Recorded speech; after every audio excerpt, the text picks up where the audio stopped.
नमस्कार। आज हम एक बहुत अहम विषय पर बात करने वाले हैं। पितृपक्ष चल रहा है और इसमें हर दिन का अपना महत्व है।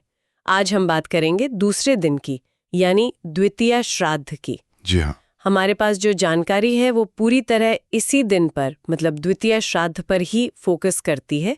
इसकी विधि क्या है, क्यों जरूरी है और इसके पीछे की भावनाएं क्या हैं। बिल्कुल कोशिश यही रहेगी कि हम सब समझ सकें कि ये दिन आखिर इतना मायने क्यों रखता है। सही कहा। तो चलिए शुरू करते हैं। सबसे पहले तो ये दिन उन पूर्वजों को समर्पित है जिनका देहांत, मतलब स्वर्गवास, हिंदू कैलेंडर की द्वितीया तिथि को हुआ था। हाँ। और इस बार कैलेंडर के हिसाब से ये तिथि 9 सितंबर 2025 मंगलवार को पड़ रही है। जी, और ये जो शब्द है ना द्वितीय, इसका मतलब है दूसरा। हाँ, दूसरा। पर ये सिर्फ गिनती नहीं है। जो स्रोत हैं वो बताते हैं कि ये संस्कार और संतुलन का भी प्रतीक है। अच्छा, संस्कार और संतुलन। हाँ, और यहीं पर बात दिलचस्प हो जाती है। ये सिर्फ एक तारीख नहीं है, ये हमारे पूर्वजों की आत्मा की शांति के लिए, उनके प्रति हमारे जो कर्तव्य हैं और हमारे अपने जीवन में एक बैलेंस, एक संतुलन लाने का एक गहरा आध्यात्मिक मौका माना गया है। तो इसको थोड़ा और खोलते हैं। जब हम कहते हैं कि ये श्राद्ध द्वितीय तिथि को गए हुए लोगों के लिए है, तो इसका मतलब क्या सिर्फ उन्हें याद करना है या कुछ और भी है? नहीं, ये याद करने से कहीं ज्यादा गहरा है। स्रोत बताते हैं कि इस दिन जो विधि विधान से श्राद्ध होता है ना, हाँ, जिसमें वो जल देना मतलब तर्पण और अन्न के पिंड बना के देना यानी पिंडदान, हाँ, पिंडदान। वो सब करने से पितरों को तृप्ति मिलती है, ऐसा कहा गया है। तृप्ति, ये शब्द महत्वपूर्ण लग रहा है। बहुत महत्वपूर्ण, क्योंकि स्रोत बताते हैं कि पितरों की ये जो आध्यात्मिक तृप्ति है ना, वो सीधे सीधे उनके वंशजों मतलब परिवार के लोगों के जीवन में स्थिरता और संतुलन लाती है। अच्छा, ये तो बड़ा गहरा कनेक्शन है। पॉजिटिव एनर्जी, उनका आशीर्वाद परिवार को मिलता है, जिससे जीवन में जो मुश्किलें आती हैं वो कम होती हैं और एक तरह की स्टेबिलिटी, स्थिरता आती है। तो ये द्वितीया, जिसका मतलब ही संतुलन है, वो एक तरह से इसी संतुलन को बनाने का दिन है, पितरों की शांति और परिवार की खुशहाली के बीच। ये समझना वाकई बहुत जरूरी है कि ये बस एक रिचुअल नहीं है, इसका असर हमारे जीवन पर भी पड़ता है। अच्छा, तो ये तो हुई बात कि ये क्यों महत्वपूर्ण है, पर इसे सही ढंग से करने के लिए जगह और समय का भी ध्यान रखना होता होगा। बिल्कुल। आपने बताया कि तारीख है 9 सितंबर 2025 मंगलवार। स्रोत कहते हैं कि ये तर्पण के लिए बहुत अच्छा दिन है, पर कहाँ करना चाहिए ये श्राद्ध? क्या घर पर कर सकते हैं हम? हाँ, घर पर बिल्कुल कर सकते हैं। सबसे आसान तो यही है, बस पूरी पवित्रता और साफ सफाई का ध्यान रखना होता है। ठीक है। लेकिन हाँ, कुछ जगहों का खास महत्व बताया गया है, जैसे किसी पवित्र नदी के किनारे, खासकर गंगा जी के तट पर। गंगा तट का तो हमेशा ही विशेष महत्व होता है। बिल्कुल, बहुत पुण्यदायी माना जाता है। इसके अलावा जो बड़े तीर्थ स्थल हैं, जैसे गया जी हैं या हरिद्वार है, वहां भी श्राद्ध कर्म के लिए लोग जाते हैं। हाँ, और मैंने पढ़ा कि स्रोत में काशी, मतलब वाराणसी के पितृकुंड का भी जिक्र है। हाँ, पितृकुंड का विशेष उल्लेख है। ऐसा भी कहा गया है कि भगवान भागीरथ ने भी वहीं अपने पूर्वजों का तर्पण किया था। क्या इन जगहों की कोई खास एनर्जी होती है? निश्चित रूप से। इन स्थानों को, जैसे अपने पितृकुंड का नाम लिया या गंगा का किनारा, इन्हें हम एक तरह का सेक्रेड ज्योग्राफी या पवित्र भूगोल कह सकते हैं। पवित्र भूगोल, इंटरेस्टिंग। हाँ, ऐसी मान्यता है कि इन जगहों पर एक खास किस्म की आध्यात्मिक ऊर्जा होती है, वो कॉन्सेंट्रेटेड होती है, जो श्राद्ध जैसे कर्मों के असर को, उनके प्रभाव को कई गुना बढ़ा देती है। अच्छा। जैसे गंगा नदी है, वो प्रवाह, शुद्धि, मुक्ति का प्रतीक है।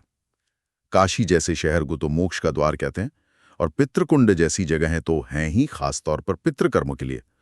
तो हाँ, जगह का चुनाव भी मायने रखता है, ऐसा स्रोत बताते हैं। ये दिलचस्प है कि स्थान का भी इतना असर है। अच्छा, एक और चीज क्लियर कर लेते हैं, ये श्राद्ध किन के लिए है? क्या ये परिवार के सभी गुजरे हुए लोगों के लिए होता है? नहीं, यहाँ स्रोत बहुत साफ है। द्वितीया श्राद्ध खास तौर पर परिवार के उन सदस्यों के लिए है जिनका निधन चाहे किसी भी महीने में हुआ हो, किसी भी पक्ष में, शुक्ल या कृष्ण, लेकिन तिथि द्वितीया थी। अच्छा, सिर्फ द्वितीया तिथि वाले? हाँ, पितृपक्ष की यही द्वितीया तिथि उनके सालाना श्राद्ध के लिए फिक्स है, निर्धारित है। तो ये बहुत स्पेसिफिक है। और जब ये श्राद्ध करते हैं तो क्या कोई और खास बात ध्यान में रखनी चाहिए, नाम वगैरह का कुछ? हाँ, ये बहुत जरूरी पॉइंट है। श्राद्ध करते समय पितर का नाम और उनका गोत्र गोत्र, हाँ, वो पूरी श्रद्धा और स्पष्टता के साथ लेना चाहिए। इससे वो कर्म पर्सनल बन जाता है, लक्षित हो जाता है। माना जाता है कि जब नाम और गोत्र के साथ संकल्प लेकर तर्पण या पिंडदान करते हैं तो वो ऊर्जा सीधे उसी आत्मा तक पहुंचती है। अच्छा, इससे उनकी सद्गति में, आगे की यात्रा में मदद मिलती है। यह हमारी परंपराओं की खूबी है, कितना सटीक और कितना पर्सनल बनाया गया है इन अनुष्ठानों को। ये बस एक जनरल प्रेयर नहीं है। सही कहा, ये एक फोकस्ड क्रिया है। ठीक है, तो अब आते हैं सबसे प्रैक्टिकल बात पर। ये द्वितीय श्राद्ध करते कैसे हैं? इसकी विधि क्या है? स्टेप बाय स्टेप क्या करना होता है? विधि के कुछ मुख्य स्टेप्स हैं। सबसे पहले तो सुबह नहाना धोना, तन मन को शुद्ध करना। ठीक है। फिर शांत मन से संकल्प लेना। संकल्प मतलब मन में तय करना कि आप ये कर्म अपने किन पूर्वजों के लिए कर रहे हैं, उनकी शांति और तृप्ति की कामना के साथ। संकल्प के बाद क्या? इसके बाद आता है तर्पण। तर्पण में कुश, जो एक तरह की पवित्र घास होती है, हाँ, कुश, काले तिल और जल, इनका इस्तेमाल होता है। अंजुलि में जल, कुश और तिल लेकर पितरों का नाम और गोत्र बोलते हुए उन्हें जल चढ़ाते हैं, जैसे उन्हें जल पिला रहे हों। अच्छा, और पिंडदान, उसका क्या तरीका है? वैसे ही तर्पण के बाद होता है पिंडदान। इसमें पके हुए चावल या जौ का आटा, काले तिल और घी, इन सबको मिला के छोटे छोटे गोले बनाते हैं। गोले, हाँ उन्हें पिंड कहते हैं। जी, पिंड। इन पिंडों को फिर कुश के आसन पर रखकर पितरों को अर्पित करते हैं। ये उन्हें अन्न देने का प्रतीक है। खाने का भी कुछ होता है इसमें? हाँ बिल्कुल। इसके बाद पितरों के नाम का सात्विक भोजन बनता है। सात्विक मतलब बिना लहसुन प्याज का शुद्ध खाना। पहले उसका भोग पितरों के नाम से निकालते हैं। वो कौवे को या गाय को, कुत्ते को दे सकते हैं या जल में भी बहा सकते हैं। और फिर सबसे जरूरी काम, किसी योग्य ब्राह्मण को आदर के साथ भोजन कराना। ब्राह्मण भोजन? हाँ, और भोजन के बाद उन्हें अपनी श्रद्धा और क्षमता के अनुसार दान दक्षिणा देना, ये भी विधि का हिस्सा है। श्रोत में अन्न, कपड़े और खासकर तांबे के बर्तन के दान का जिक्र मिलता है। ये जो चीजें इस्तेमाल हो रही हैं, कुश, तिल, जल, इनका भी अपना कोई सिंबॉलिज्म है, कोई मतलब है? बिल्कुल है, हर चीज का गहरा मतलब है। कुश को पवित्र मानते हैं, कहते हैं ये एनर्जी को कंडक्ट करता है, नेगेटिविटी हटाता है। अच्छा। काले तिल जो हैं वो शनि देव और यमराज से जुड़े माने जाते हैं, इसलिए पितरों को प्रिय कहे गए। ये रुकावटें दूर करते हैं। जल तो जीवन है, शुद्धि है, प्रवाह है। जल चढ़ाना एक तरह से अपनी भावनाएं, अपनी श्रद्धा पितरों तक पहुंचाना है। और सात्विक भोजन? सात्विक भोजन इसलिए क्योंकि वो शुद्ध पॉजिटिव एनर्जी देता है, जो पितरों की सूक्ष्म देह के लिए सही मानी जाती है। तो ये पूरी प्रक्रिया सिर्फ बाहर की क्रिया नहीं है, ये गहरे सिंबल्स और भावों से जुड़ी है। आपने भाव की बात की और ये बहुत जरूरी है। विधि तो ठीक है अपनी जगह, लेकिन मैंने पढ़ा कि स्रोत इस कर्म के इमोशनल पहलू पर, भावनात्मक पक्ष पर बहुत जोर देते हैं। हाँ बिल्कुल। एक जगह लिखा है, श्राद्ध सिर्फ एक विधि नहीं, ये भावनात्मक समर्पण है। ये लाइन मुझे बहुत अच्छी लगी। सही बात है। जब हम वो जल दे रहे हैं या पिंड दे रहे हैं तो वो बस हाथ का मूवमेंट नहीं है, इसके पीछे का भाव क्या है? भाव ही तो इसकी आत्मा है। स्रोत यही कहते हैं कि उस जल या अन्न के साथ हमारा याद करना, हमारा प्यार, हमारा आभार जुड़ा होता है। आभार, कृतज्ञता। हाँ, उन पूर्वजों के लिए जिन्होंने हमें ये जीवन दिया, हमें संस्कार दिए, मूल्य दिए। एक लाइन है श्रोत में, आज हम उनके चरणों में अपना हृदय अर्पित करते हैं। वाह! ये जो फीलिंग है, यही श्राद्ध को एक मैकेनिकल रस्म होने से बचाती है।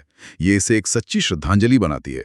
ये दिखाता है कि रिश्ते सिर्फ शरीर तक नहीं होते, वो यादों में, भावनाओं में जिंदा रहते हैं। यही भावनात्मक जुड़ाव शायद इसे इतना पावरफुल बनाता है। अच्छा, ये विधि और महत्व तो हमने समझ लिया, साथ ही स्रोत में एक प्रैक्टिकल जानकारी भी है। जी। काशी में श्राद्ध के महत्व की बात हुई थी। स्रोत बताते हैं कि अगर कोई खुद काशी जाकर पितृकुंड पर ये श्राद्ध नहीं कर सकता है, हाँ, कई बार संभव नहीं हो पाता, तो उनके लिए वाराणसी डिवाइन सर्विसेज जैसी संस्थाएं हैं जो उनकी तरफ से वहां पूरी विधि से श्राद्ध, तर्पण, पिंडदान करवा सकती हैं। अच्छा। उनसे कांटेक्ट करने के लिए व्हाट्सएप या वेबसाइट का जिक्र है, जिसका लिंक डिटेल्स में मिल सकता है। हाँ, ये आजकल एक सुविधा है उन लोगों के लिए जो शारीरिक रूप से पहुंचने में असमर्थ हैं, लेकिन अपनी श्रद्धा पूरी करना चाहते हैं और विधि भी पूरी हो जाए ये चाहते हैं। हाँ, ये एक तरीका हो सकता है। बिल्कुल, आधुनिक समय में परंपरा निभाने का एक माध्यम। तो आज की इस पूरी चर्चा को अगर समेटें तो मुख्य बातें क्या निकल कर आती हैं? द्वितीया श्राद्ध, जो पितृपक्ष का दूसरा दिन है, वो खास तौर पर उन पूर्वजों के लिए है जिनका देहांत द्वितीया तिथि को हुआ था। जी। इसका मकसद है उनकी आत्मा को शांति, तृप्ति मिले, उनकी सद्गति हो। और माना जाता है कि इससे करने वाले को आशीर्वाद, सुरक्षा और जीवन में स्थिरता मिलती है। बिल्कुल। इसमें तर्पण, पिंडदान, ब्राह्मण भोजन, दान, ये सब विधियां हैं, लेकिन सबसे ऊपर है श्रद्धा और वो भावनात्मक कनेक्शन। सही कहा। तो इस सब का निचोड़ क्या है? मेरे लिए तो ये बैलेंस बनाने, अपनी जड़ों के प्रति आभार जताने और उनसे जुड़ाव महसूस करने का एक गहरा तरीका है। बहुत बढ़िया कहा आपने। और इसी भावना को एक छोटे से सूत्र वाक्य में भी कहा गया है, जो श्रोत में भी है। श्राद्धेन पितरः तृप्ता, तृप्ता पितरः प्रियन्ते। इसका अर्थ है श्राद्ध कर्म से पितर तृप्त होते हैं और तृप्त पितर प्रसन्न होकर प्रीति यानी आशीर्वाद, स्नेह प्रदान करते हैं। बहुत सुंदर। इसी मंगल कामना के साथ ओम पितृभ्यो नमः, हर हर महादेव। हर हर महादेव। और आज की बात खत्म करने से पहले एक विचार और आ रहा है मन में। जरूर। स्योतो ने बार बार याद करने, प्रेम और कृतज्ञता पर जोर दिया। ये श्राद्ध के खास अनुष्ठान तो साल में एक बार आते हैं। हाँ। पर क्या हम उन लोगों को जिन्होंने हमें गढ़ा, हमें मूल्य दिए, उन्हें याद करने और सम्मान देने की इस भावना को अपने रोजमर्रा के जीवन में भी ला सकते हैं? अच्छा सवाल है। क्या अपनी जड़ों को, अपने पूर्वजों के योगदान को रोज याद करना, उसे मानना हमारे आज और हमारे भविष्य पर कोई असर डालता है? ये सोचने वाली बात है। बिल्कुल, ये एक गहरा चिंतन है। अपनी जड़ों से जुड़ा रहना हमें मजबूती ही देता है। Become part of our family today. Subscribe to Varanasi Divine Services and connect with the energy